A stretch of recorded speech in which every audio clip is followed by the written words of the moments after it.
Alright guys, so yeah, good evening mga kababayan, mga Pinoy. What's up, no? And probably, kung hindi Pinoy watching this, I'm going to go Taglish here. Then, yeah, itong ginagawa nating stream right now is, para may Pinoy POV and Pinoy caster. And I hope I can give justice sa magiging plays na makikita natin dito sa show match ng Vietnam, Philippines, SCRVN versus one of our own sa Pinoy Pride, si ERW. So shout out to those people na currently watching the stream. So yeah, pakilala lang ako konti sa mga first time before I introduce the player. So I'm Happy Penguin. I started playing StarCraft quote-unquote religiously since March 21, 2025. So itong year lang. And yeah, I've picked up some things sa competitive play, ladder play ng StarCraft. And I'm a Terran player. So most of my matches are TVP, yun ang I guess favorite matchup ko. So hopefully yun, may ma-share ako something here, especially if you're a beginner watching this right now, or na may makuha ka, or if you're experienced and probably have played years longer than me, may ma-share din kayo dyan sa chat we have here sa Twitch. So, spawning here, the lower right side of the map, we have our Vietnamese player na si SCRVN.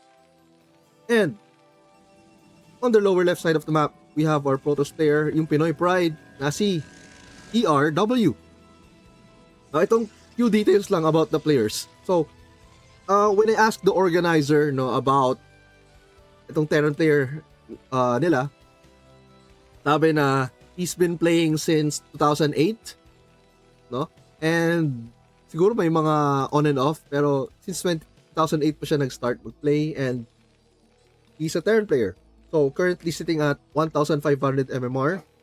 So that's somewhere between D rank or C rank, I think. No, kasi ako, D rank ako, 1,400. So that's the info I have with him. And also, this guy always competes in show matches, no, dun sa YouTube stream ng Vietnam. Okay, so on the lower left, itong Pinoy Pride natin, si ERW. Okay, this guy has been playing since early 2000s pa raw, Brood War. Pero hindi siya totally yung talagang super seryoso, no? Like, very casual at that time. And nag-off siya, and then bumalik siya ng around 2008 or 2004 din. That's when Garena, the platform Garena, was still the main platform for playing Brood War back then, no? So, si ERW used to be started with the Protoss as a main, and then nag-transition to Terran. Kasi ang reason daw niya, na-bore siya maging Protoss, nakakahit siya ng D rank or C rank sa ladder as Protoss, pero na-bore siya. Gusto niya Terran kasi parang pag na-use mo maigi, it's very effective, very strong. If, again, na-utilize mo properly and na-micro mo. So, yan. Yun muna chikahan, no? So, we have here a standard opening from ERW, no? So that's Dragoon, diba? I believe this is going to be a 23 next with the fast range upgrade. And sa side ng Terran, which is going to be a standard opener, factory expand, no? As you can see, isang SCV lang nag-mine sa gas. So the scouting SCV got taken down by this Dragoon here. And yeah, so yeah, shout out to madaming viewers natin. Shout out sa inyo guys na supporting this stream. And of course, you can also check out yung original stream, no? Sa side ng Vietnam, just search for SCVN sa YouTube, and meron naka-live currently if you want to watch there as well. And okay, so Dragoon here, no, waiting for range, no, chinecheck niya. So the reason daw ng Protoss for moving that Dragoon forward dito is to check if a command center is being built. Kasi otherwise, may illegal activity siguro ginagawang Terran if walang CC dito. No? So, yeah. And this Dragoon here blocks that vulture na nilabas ng Vietnamese player, Terran. So, this Dragoon, currently nakaabang lang, serves as a tripwire para sa mga probably may lalabas na vultures or probably gonna use it to harass soon once ayun, finish na yung range. Okay. So, pwede na siyang kumatok dito sa bunker.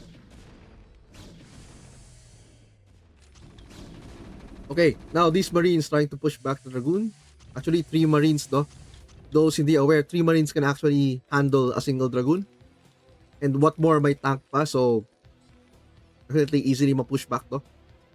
Yeah, careful si erw.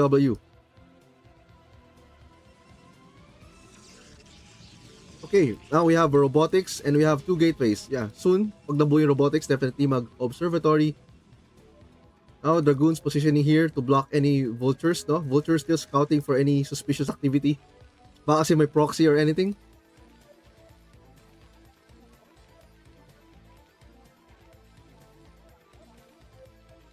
And yeah, shout out 6 viewers, no? If you're watching right now, feel free to chat dito sa Twitch chat. I can read, and if you have insights you'd like to share, no? Feel free to chat then. And of course, probably you guys, no? Most of you play longer than me and may ma-share kayo insights na I could also learn from you. Okay, so still very standard, no? Terran engineering, then second factory, very standard. It used to be factory engineering armory, no? Pero ngayon kasi yung build nagiging double factory na. Na parang siguro na-figure out na mas effective to. But yeah. So mines placed sa mga possible expansions of Protoss. And now we have the observatory built. We should be seeing this observer being sent dito sa base ng Terran to check it out. And look, nilift ang engineering bay to block this turret sa ilalim, no? And yeah, so 3 turrets yan normally. 1 here, we have 1 here, and okay, isang turret. Normally Tres Marias sa turret na yan eh. Yeah, so nothing fancy so far. Now, we're at almost 7 minutes, no?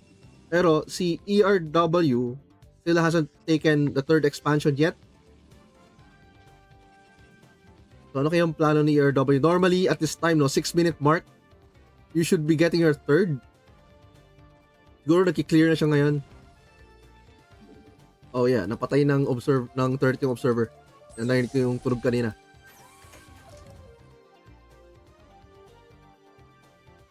Oy, Atitus, shout out to Atitus King, one of my idol na Protoss player.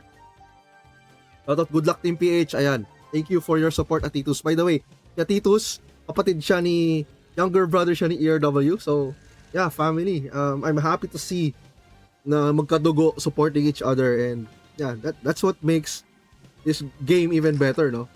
Seeing friends and even family as a way to reunite. Now, vultures start to go in. Slow vultures going in. Who's the damage? Ilang probe? 1. I guess 1. 2 probes. 2 na ba yun? 2 or 3 yata yung taking down, no? Hindi ko nakakita kung ilan yung take down initially dito.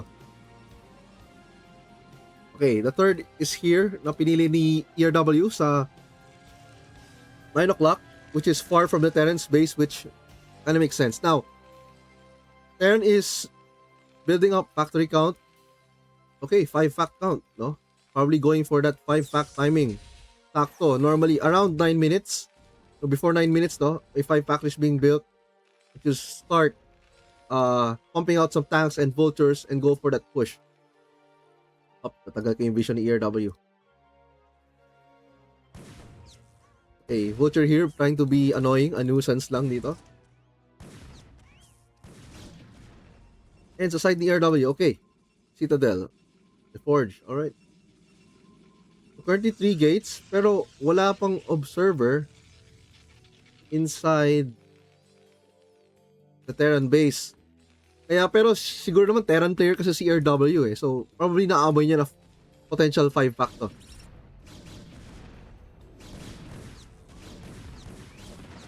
Okay, so Vulture trying to be annoying here again.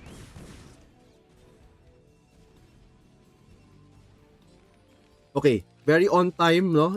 Third expansion from Terran at around 9-minute mark. So yeah, so far sa Terran side, macro is looking on point. Upgrades going up. So probably mag-a-add siya ng 2 more factories soon. Well, depende. Okay, now we have the starport. Yeah, very very on time, no? Very on point yung macro ng Terran.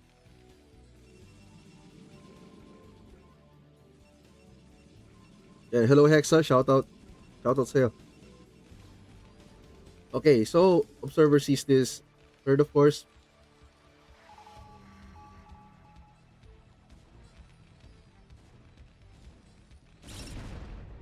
Okay, so far, yan, ERW trying to clear the map, no, of mines.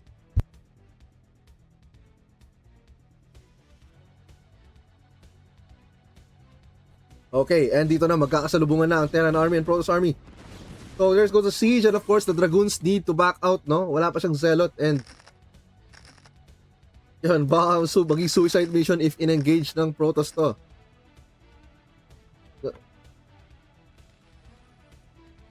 Yeah, now the third of Terran is up and mining. Now that's a third comsat, no? Just attached.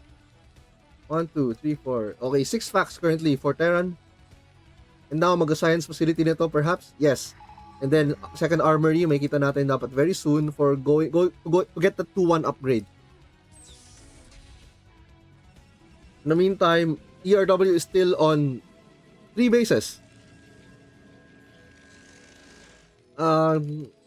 As Protoss, normally you'd want to be at least a base ahead or 2 bases ahead than Terran.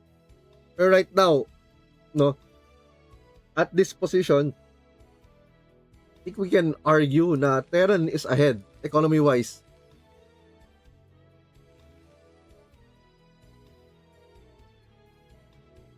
Okay, we can see some Zealots being produced now. Ayan, probably itong probe. Yan na. There's a clash here, no? Catching the tanks on siege. Anong gagawin ni ERW? Mag-move siya forward. Going to get those tanks. Pero syempre may mines. Hindi siya basta mag-forward, no? But he's gonna clear this. ERW easily clears all those 5 tanks and vultures. And yeah, that was a great catch by ERW, no? So ngayon, currently, na-reset yung army. Meron pang few units dito. Yung ating Vietnamese player. But of course, syempre kailangan niya mag-build up ulit ng tank count kasi losing 5 tanks is not a joke.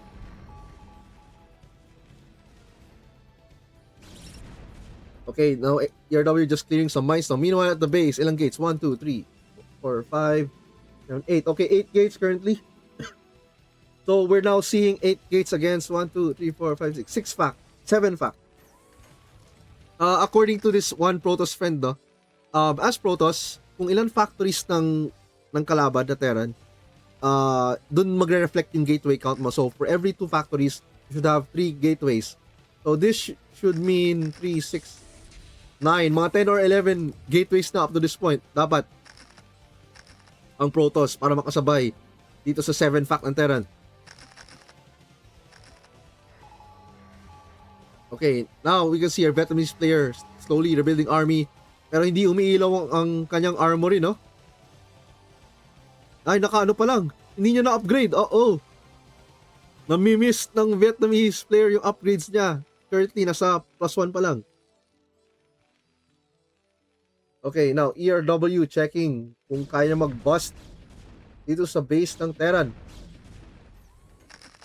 Pero mahirap kasi those are lots of mines and marami may 2 tanks, no? Pero probably ERW can clear just by sending off a few zealots just to clear the mines before siya mag-engage. Okay, meron palang 4th base taken here, 5th. So now, as of now, no, Protoss has 5 bases. Okay, may pinitas na probe yung vulture as you can see. So kulang na lang mag-mine to and then online na si ERW into the 5 base Protoss na nightmare ng mga Terran na if you're Protoss player na 5 base, sabi nga nila parang only units ka na at that point. But yeah, yung Terran natin has his fort just up, no? Probably mag-ascend siya ng SCVs here to mine as well.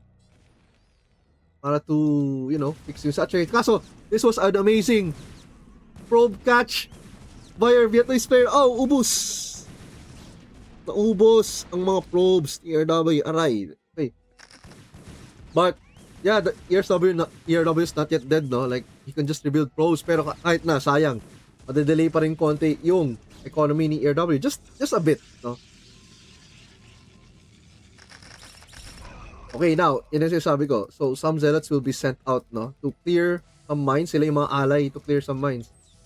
Kasi if you just send a wave of zealots, that's here. Yung buong control group mo, pwedeng ma-wipe out with just a few mines. Ito na. Okay, ERW looks like he wants to go for that bust kasi hindi nga na-clear ang mines. And you can see, no? Just the zealots evaporating some mines. Paso, they get on top of the tanks. A few tanks get cleared. Now, some tanks will be sent from the main to engage itong Protoss army. Kasi tanks to sinusurround ng Terran army currently. Trinap ng Terran army ang Protoss army dito sa gitna ng natural and third. Yeah, but si RW gets up dito sa third ng Terran and probably kill this base. Or let's see kung ano mangyayari. Will our Vietnamese player be able to defend? Or makikill ba ni RW to? So meanwhile, more reinforcements coming from ERW, mga zealots, no? Kasi they're faster to produce. While our Vietnamese player trying to defend pa rin. No, as a Terran player myself, this is actually very stressful. And ito yung mga isa sa mga situation na ayaw ko. But, yeah, ERW just needs to kill the CC and he'll be very, very happy. So, kahit maubos yung army, makill na yung CC, makaka-refill lang siya. As you can see with the supply advantage, no? Yeah, so that was a successful bust dito sa third ni ERW. So, he lost a lot of Dragoons and Zealots, but that's okay kasi nakill niya yung third. Now, ERW is in the economic advantage. 5 base, all of them are mining. So, maganda sana yung trap ng Terran dito kaso, syempre, si ERW hindi siya papatrap. Minake use niya yung opportunity to go up to the third and actually kill the Terran base. So, what do we have here? We have upgrades. Ito, finally, gumagalaw ni upgrades, no? So, we're now at 1-1 upgrades. Na-realize ng Vietnamese player, hindi siya upgrade. Now, Zealots went up dito sa fort, supposed fort. No? Harassing the crap out of this base. Yeah, kaso puro Zealot and puro Vultures yun nandito. So yeah, ERW just trying to be annoying dito sa Terran player. Now, more Vultures are being sent out, no? To reinforce. Sila suspect siguro ng Terran na baka may follow-up pa. And let's see, ano ba ginagawa ni ERW? Is he following up with more? Okay, probably nag-search na or probably gusto niyo umatak dito. Let's see. Now, we have a mine here. So, 6 bases na pala, Protoss. This is the 6th base. Kulang na lang yung saturation. No, kailangan niya, actually, okay lang eh. Yeah. Now, Vultures trying to mine up some possible mga next bases ng Protoss while rebuilding army. Pero you can see the advantage currently nandito pa rin kay ERW. Upgrade-wise, yan, Terran is now at 2-1. Pero masyadong maliit. Wala siyang timing to attack right now. He's on defensive mode kasi nga napinsala yung third niya. That's a huge deal. That's a huge deal. Against 6 base, that's not good for Terran. No? I know because Terran ako and normally no pag-asa pag ganyan. Okay, lots of Vultures defending the high ground here. No? So with mines, okay. Our sacrificial goon. So, SCRVN is only producing Vultures. Ilan lang yung tanks. Wala siyang tank masyado. Now you can see here, no, may mga nakaabang na Zealot. Probably for tanks coming in. Asa mga tanks ni SCRVN? Wala siyang tank. Konti lang. 1, 2, 3, 4. Just a few tanks. That's not looking good for our Terran player here. And you can see sa supply, no? ERW's supply advantage is half. Double the size rather. Double the size for Vietnamese player. Ang gagawin na ng ERW is just gonna literally A-click na lang dito. All he needs is to A-click, send some Zealots over here, Dragoons over here with some observers. Push itong base and maki-clear. Then may-reset ulit si SCRVN back to 3 base. Kaso look at the economy of SCRVN, no? 73 supply versus 200. I think this is a GG already. This is at this point, no, as Terran, top out na to. So game 1 will clearly go to our Pinoy pride as si ERW. Yeah, this is just too much. Wala na. So, supply pa lang, oh guys. Di ba? There's no way he can come back. I don't know, unless ma-disconnect siguro. Yung way. And ang daming vessels for what? No? Ito ang tanong ko, para saan vessel? Are there any arbiters? Wala. These are dead units right now. No, okay, pang observer, fine. Pero, naging parang Zerg. Parang naging Zerg ka lang. naging Zerg, naging mech build ng Zerg. No?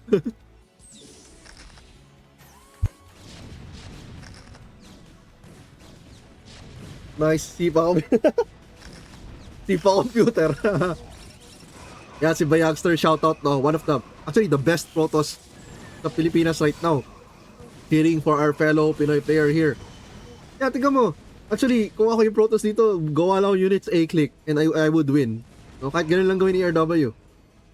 We're just waiting for that sweet GG from our Vietnamese player, and it's okay to GG at this point kasi wala talaga nadali.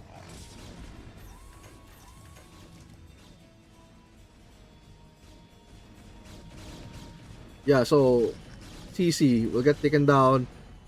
Ang daming vessel, ba't anong ginagawa nito? Ang daming vessel. Ewan ko guys, no? Like, mga Terran players watching, like, is this even logical? I don't know. First time ko makakita ng Zergifying the Protoss opponent. And the funny thing is, wala namang arbiter. Di ba? Wala namang arbiter tech. Premature. These are premature vessels. Siguro isa to clear observers would be fine. Irradiate zealots, lol. So I am risk taker. Nandito. Yeah, tingnan mo. At this point, even if ERW just A-clicks, no, okay lang. Kasi nga, sobrang lamang niya sa economy, sobrang lamang sa supply. And he would just occupy the whole map. And suddenly panalo. And for some reason, our Terran player still doesn't want to give up, no? Like, grabe yung fighting spirit niya. We're in Metropolis, pero fighting spirit siya. Okay. Yeah, GG na to. I don't think there's any. Yeah, finally, taps out the Vietnamese player. So, 1-0 in favor of our Pinoy pride na si ERW. So, still, some good plays, no? Good attempt by the Vietnamese player na si SCRVN trying to sandwich yung Protoss RB as he tried to go for that bust. Pero, tinake advantage ni ERW yung chance na yun to actually go for the third, which is hardly defended, only a single tank and ayun, mga backup units from the main.